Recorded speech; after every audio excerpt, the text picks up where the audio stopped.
दिव्य भक्ति भक्ति की ऐसी अवस्था है जहाँ भक्त सभी इच्छाओं से मुक्त होकर वो शुभ इच्छा रखता है कि मुझे ईश्वर प्राप्त हो जाए, उसी से मुलाकात हो जाए।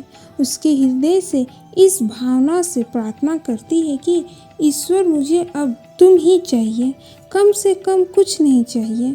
जैसे माँ बच्चे को उलझाने के लिए नए नए खिलौने लाकर देती रहती है, बच्चा उन खिलौनों के मोह में कुछ समय तक माँ को भूल जाता है, मगर एक दिन बच्चा सभी खिलौने को हटाकर माँ के लिए रोने लगता है।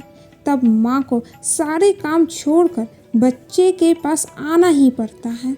उसी तरह भक्त भी जब माया के खिलौने से उब जाता तो उस माया के खिलौने से उभरकर एक दिन ऐसा संकल्प कर लेता है कि बस अब केवल ईश्वर ही चाहिए, ईश्वर से मुलाकात करना ही है। तब ईश्वर को भक्त की बात माननी ही पड़ती है।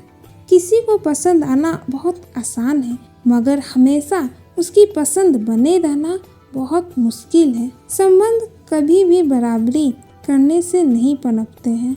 उन्हें बनाए रखने के लिए किसी को बड़ा और किसी को छोटा होना ही पड़ता है। लोगों से बात करके मन हल्का हो जाता है।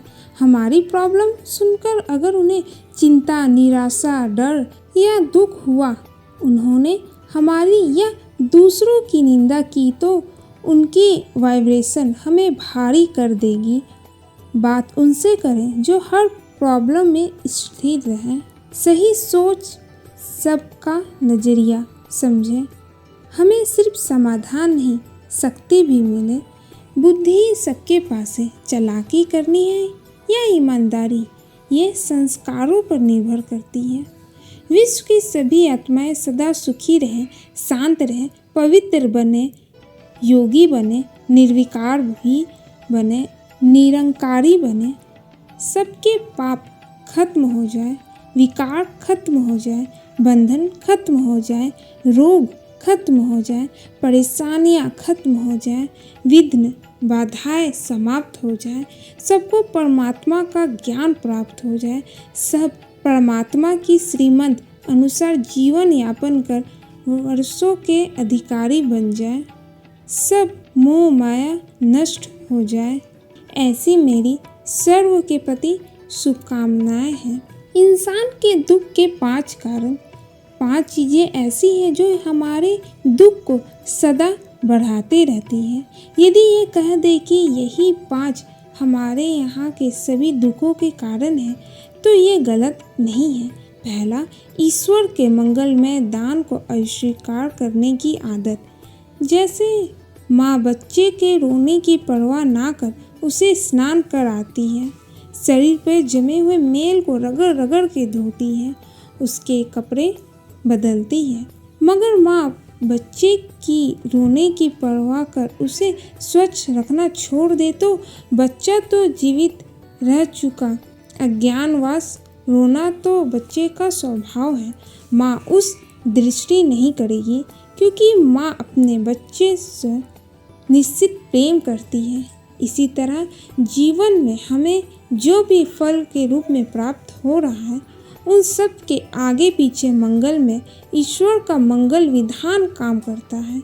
ईश्वर हमें जो भी देते हैं उसमें हमारा विकास होना निश्चित है, मगर अज्ञानतावश बच्चे की तरह हम रोने लगते हैं। दूसरा कारण, हमारा मालिन स्वार्थ। दूसरे का कुछ भी हो, उसका चाहे अहित हो, वो चाहे दुखी हो, हमारा भला होना चाहिए, हमें सुख मिलना चाहिए। तीसरा कारण है पद पर भयभीत होना। क्या ये संभव है कि ईश्वर हमारी आवश्यक वस्तु हमसे छीन ले अथवा हमारी आवश्यक वस्तु हमें ना दे? ये क्या कोई सच्चा मित्र भी ऐसा नहीं करता? तब ईश्वर जो हमें निश्चल प्रेम करते हैं वो ऐसा क्यों करेंगे? मगर फिर भी हम हर पल भयभीत रहते हैं। चौथा कारण है हमारी मनमानी आदतें। हमें जो करना चाहिए वो हम करते नहीं और जो नहीं करना चाहिए वो करते रहते हैं। पांचवा कारण है हमारा अहंकार। अहंकार भाव हम हर कर्म का करते स्वयं को मानते हैं, जैसे ये मैंने किया, वो मैंने किया, हर पल मैं लगा रहता, मगर हकीकत कुछ और ही है।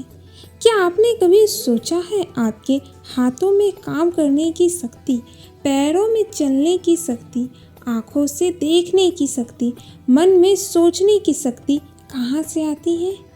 ये सब ईश्वर ने हमें प्रदान किया है। कल अगर किसी कारण से ये शक्ति आपसे छीन ली गई तो फिर क्या करेंगे आप? महादेव कहते हैं, अपनी तुलना कभी भी दूसरों की स्थिति से ना करो। हो सकता है जो स्थिति दूसरों को फायदा दे रही हो, वही स्थिति आपके लिए नुकसानदायक हो।